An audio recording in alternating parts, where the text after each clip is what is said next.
ഒരു സത്യം പറയട്ടാ, കണ്ടകശനിയില്ലേ അത് കൊണ്ടേ പോവും. ഈ കഴിഞ്ഞ 3 ദിവസത്തിലായി എൻ്റെ ജീവിതത്തിൽ എനിക്ക് കിട്ടിയ 8ന്റെ പണികളാണ് ഈ വീഡിയോയിൽ.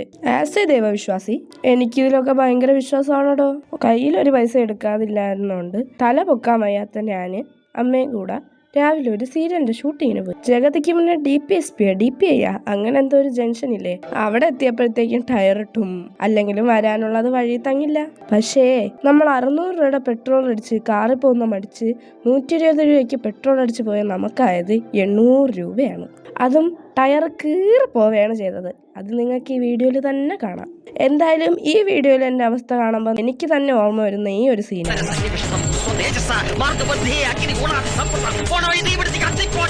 വേറൊന്നുമല്ല, എനിക്കും എൻ്റെ കുടുംബത്തിനു വേണ്ടി കഷ്ടപ്പെട്ട് പ്രാർത്ഥിച്ച് കൂടോത്രം ചെയ്യുന്നവരുടെ രംഗം ഞാൻ മനസ്സിലൊന്ന് ആലോചിച്ചതാണ്. പിന്നെ ഇപ്പറയണ കാലത്ത് നിനക്ക് ഇതിലൊക്കെ വിശ്വാസം ഉണ്ടോ എന്ന് ചോദിച്ചാൽ, ദൈവത്തിന് വിശ്വാസം ഉണ്ടെങ്കിൽ നമ്മൾ പ്രേതത്തിനെ വിശ്വസിക്കണം. അടുത്തതായി ഡേ 2 ഓഫ് മൈ കണ്ടകശനി. ഇത് വലിയ കണ്ടകശനിയായിട്ട് കൂട്ടാൻ പറ്റൂലെങ്കിലും ഇതൊക്കെ ഒരു ബാഡ് ലക്കാണ്. നേരത്തെ പറഞ്ഞ പോലെ കട്ടിലിൽ നിന്ന് തല പൊക്കാൻ വയ്യാത്ത ഞാൻ 5 കിലോയിൽ കൂടുതൽ ഭാരമുള്ള ബാഗും ചുമന്ന് സ്കൂളിൽ ചെന്നപ്പോഴേ സ്കൂളിൽ എന്തോ സ്പെഷ്യൽ പ്രോഗ്രാം ആയതുകൊണ്ട് കൂടെ ഉള്ളവരാരും ഇല്ല. ഞാൻ ഇന്നലെ കടന്ന് എത്ര പ്രാവശ്യം ചോദിച്ചു നാളെ എന്തൊരു പരിപാടിയെന്ന്. ഒറ്റ എണ്ണം പറഞ്ഞില്ലല്ലോ വരും. ഞാൻ ഇന്ന് ബുക്കും പറക്കിയെടുത്തോണ്ട് സ്കൂളിൽ പോയി. കൂടെ ഉള്ളവരാരും വരാത്തതുകൊണ്ട് എൻ്റെ ദേഷ്യപ്രകടനമാണ് നിങ്ങളിപ്പോൾ കേട്ടത്. തീർന്നില്ല, ഡേ 3 ഉണ്ടല്ലോ. രാവിലെ തൊട്ട് ചെവിയിൽ റോബോട്ട് എന്തോ വന്ന് സംസാരിക്കും പോലെ ആൾക്കാർ സംസാരിക്കുന്നതെല്ലാം വോയിസ് മാറിയാണ് കേട്ടോണ്ടിരുന്നത്. സംഭവം ഒരാഴ്ച കൊണ്ട് എനിക്ക് പനിയും ജലദോഷമൊക്കെ ഉണ്ട്.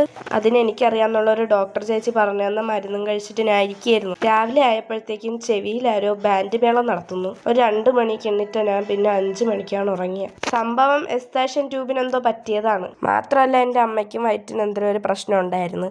അങ്ങനെ അമ്മേനെയും കാണിച്ച് അപ്പോഴാണ് അമ്മയ്ക്ക് മസിലിന് എന്തോ പറ്റിയതാണെന്ന് പറയണത്. പിന്നെ ബ്ലഡ് ടെസ്റ്റ് എടുക്കാൻ കയ്യിൽ പൈസ ഇല്ലാത്തതുകൊണ്ട് ഫ്രീ ആയിട്ടുണ്ടായിരുന്ന 2 ബ്ലഡ് ടെസ്റ്റ് എടുത്തു. ഇനി 3 മണിക്കൂർ കഴിഞ്ഞിട്ട് എൻ്റെ റിസൾട്ട് വരും. ഒന്നും ഉണ്ടാവരുതേ എന്ന് പ്രാർത്ഥിച്ചേക്കണേ.